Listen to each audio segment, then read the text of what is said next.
Chers frères et sœurs, avec toute sincérité, combien de jours, de semaines, d'années, de mois sont passés?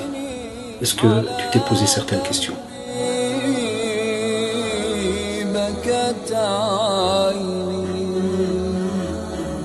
Combien d'erreurs ont été commises? Combien de péchés? T'es-tu posé la question, est-ce que tu te rappelles de ce que tu as fait durant toute cette période? Sais-tu aussi que les anges ont noté cela, qu'Allah subhanahu wa ta'ala t'a vu? Dans quel état es-tu?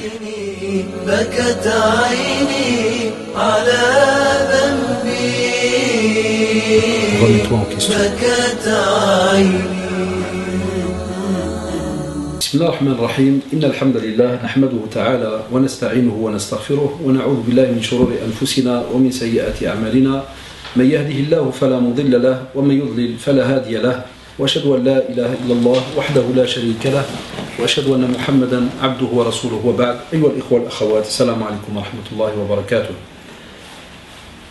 Un sujet qu'il est important de rappeler aussi, Inch'Allah, lors de notre rencontre de ce soir avec nos jeunes et même des fois nos petits frères, c'est tout ce qui tourne autour de nous par rapport à la drogue, la boisson, donc l'alcool.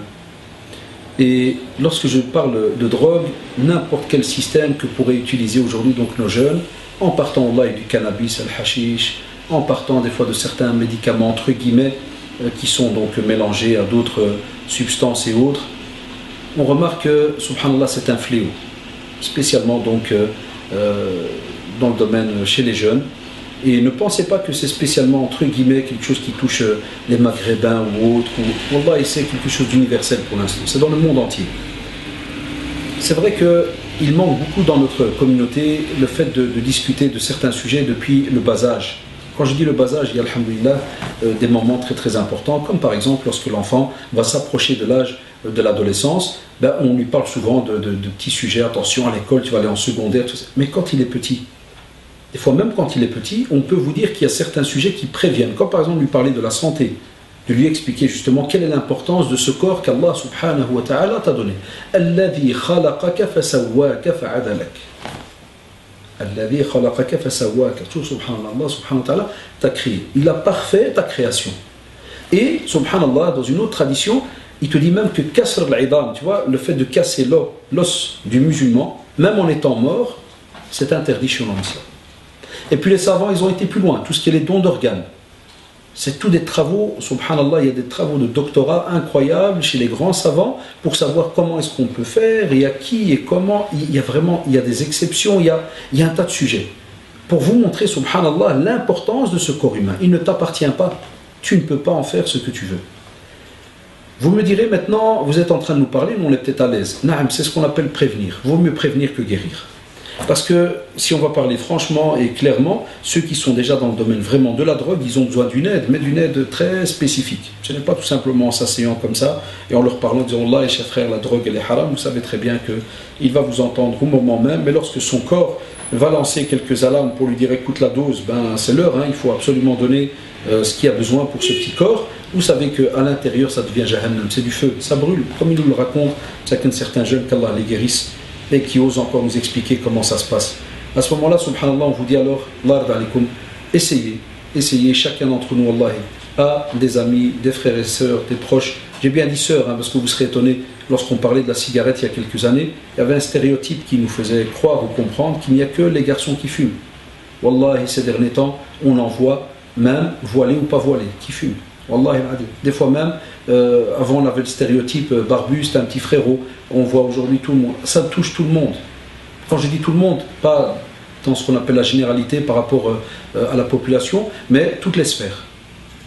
Soi-disant pratiquants ou ceci ou cela, puis des fois tu trouves même des frères qui viennent à la mosquée, ils prient souvent, et subhanallah, ils n'osent pas te le montrer, jusqu'à jour tu vois de loin, ou la ils fument. Quand tu lui dis subhanallah frère, moi je te vois toutes les semaines, les conférences, quand tu fumes, subhanallah, tu entends, Wallah, je suis un nerveux, je suis pète des murs. Wallah, tu sens que tu as les nerfs, pète des murs. Il y a assez d'endroits, subhanallah, où même l'État belge se plaint que certaines communes n'arrivent pas, entre guillemets, même eux, ils se plaignent qu'il y a des détritus qui sont jetés un peu partout. Et vous savez très bien, quand je dis des détritus jetés un peu partout, il y a des endroits, des terrains vagues et autres. Vas-y là-bas, mon shot, vas-y, tape dans l'herbe et tout ce que tu veux, dans le sol. Je le dis d'une manière un peu taquinante, mais c'est pour dire qu'on a des drôles d'excuses pour aller des fois vers des substances qui vont être nocives pour le corps et même suicidaires, parce que soi-disant on croit que ça va nous arranger les choses. Ah, je suis nerveux frère, donc je fume, subhanallah. Va te vider. Wallah, il va te vider ailleurs. Tape, fais ce que tu veux, mais ce corps, tu devras absolument le remettre intact à Allah subhanahu wa ta'ala. Hatta wallah, certaines fatawa contemporaines parlent de suicide. Si jamais, billah, tu meurs à cause de la cigarette, tu meurs à cause de la drogue et autres, ils considèrent cela comme suicide. Parce que tu sais et tu savais pertinemment bien que ce genre de substance, wallah, il va te foutre en l'air. Et dommage de le dire que lorsqu'on voit que Allah subhanahu wa ta'ala nous a donné, nous, par rapport au monde animalier, mais des fois on se pose des questions, Allah, il nous a donné une intelligence, le choix, on réfléchit. Et même comme ça, des fois, Allah, tu vois même certains petits animaux qui, même quand tu déposes quelque chose de sale, ils ne s'approchent pas. Il renifle et il part. Et alors que l'être humain, des fois aujourd'hui, alors qu'Allah subhanahu wa ta'ala lui rappelle, mais il lui a donné, alhamdoulilah, la possibilité de choisir. Et il lui dit, vas-y. Là, tu vois l'être humain aller, subhanallah, vers ce qu'il y a de plus nocif, ce qu'il y a de plus dégueulasse, de plus mauvais, et il va se tuer petit à petit. Tu lui demandes, subhanallah, 5 euros, fils abilillah, comme j'ai dit dans le cours de la fois passée, tu vas lui demander pour une sadaqa jariya, par exemple, 5 euros pour une mosquée. Wallahi, je le vois des fois dans certaines mosquées, il va ouvrir sa bouche pendant un quart d'heure. Mais dès qu'il sort de la mosquée, il va 20 mètres plus loin, il ouvre une cigarette. Ah, le fou. Ça, c'est par respect, c'est le seul nom qu'on pourrait donner donc pour l'instant. Est-ce que tu trouves logique, subhanallah, que toi, par exemple, tu prennes quelque chose qui est beau, quelque chose vraiment de très important pour toi, tu le donnes à ton enfant et tu lui dis, subhanallah, tiens-le-moi, demain je reviens te chercher. T'imagines, tu viens et tu le retrouves troué, déchiré, jeté n'importe comment. Wallah, tu vas te fâcher. Que penser d'Allah subhanahu wa ta'ala qui t'a justement donc donné ce corps et qui t'a demandé de bien l'entretenir? Il y a une différence, subhanallah, et regardez, lorsqu'on est touché par justement une maladie ou autre, ça on sait que, et on le voit dans les traditions authentiques, cela efface donc nos péchés. Mais lorsque tu tombes malade à cause des substances que tu as prises, des substances interdites, là, wallah, il n'y a pas d'expiation des péchés. Là, au contraire, à l'inverse, tu t'engouffres encore plus dans le péché. Et c'est pour cela que, de nouveau, on a un problème aussi. C'est dommage, parce que c'est bien de parler, comme on dit, de l'interdiction de fumer, la drogue et autres, mais c'est parce qu'il y a un manque, il y a un problème psychologique là, il y a quelque chose. Et les manques, subhanallah, on a remarqué que ce côté donc, psychologique et autres, il est rarement étudié dans notre communauté. C'est péjoratif, ou bien, comme je disais dernièrement, dès qu'on parle de psychologie, c'est-à-dire qu'on parle de folie ou autre, il y a comme ça ces petites définitions très rapides. Là, subhanallah, on vous dit qu'il est important que, normalement, on est la communauté de l'entraide. On est la communauté aussi de l'amr bil ma'rouf, ordonner le bien, wa nahy anil munkar.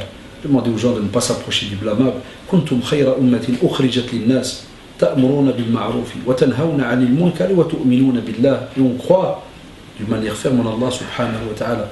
Mais khayra ummatin, la meilleure des communautés suscitées aux gens. Donc billahi alaykum, comment peut-on être meilleur alors qu'on se salit de cette manière-là? Comment est-ce qu'on peut être meilleur alors qu'on sent mauvais? Comment est-ce qu'on peut être meilleur alors qu'on embête les anges? Comment est-ce qu'on peut être meilleur alors qu'on embête nos voisins, ceux qui sont à côté de nous, qui marchent aussi des fois à côté de nous? Et comment pouvons-nous être meilleurs alors qu'on désobéit à Allah subhanahu wa ta'ala au même moment?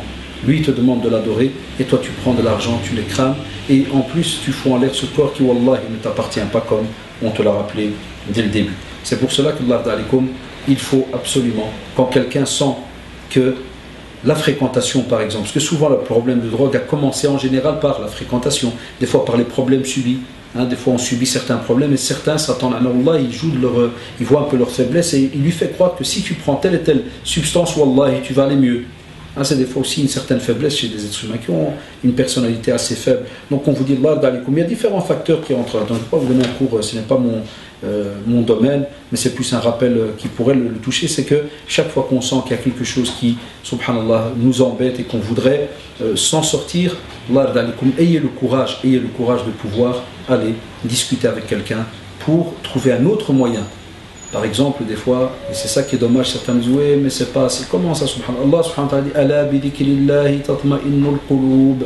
C'est-à-dire, si tu veux vraiment de l'apaisement, ça va être le rappel avec l'invocation, l'écoute du Coran, la lecture du Coran, tout ce qui tourne autour du dhikr, subhanallah. Et là, le cœur, il s'apaise. Ce n'est pas une cigarette qui va t'apaiser. Wallah. Et après, il y a des jeunes qui me disent oui, mais moi je fume et je me cache dans le balcon. Et après, il vient pour embrasser sa femme. Qu'est-ce qu'elle embrasse? Une cheminée.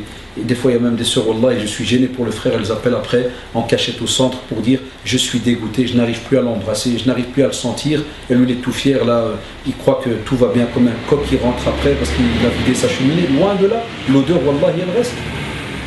Sans oublier que tu fais subir cela à ton épouse et plus tard, subhanallah, à tes enfants. Et on s'étonne qu'il y a des enfants après qui se mettent eux-mêmes à fumer par exemple ou à toucher certaines drogues.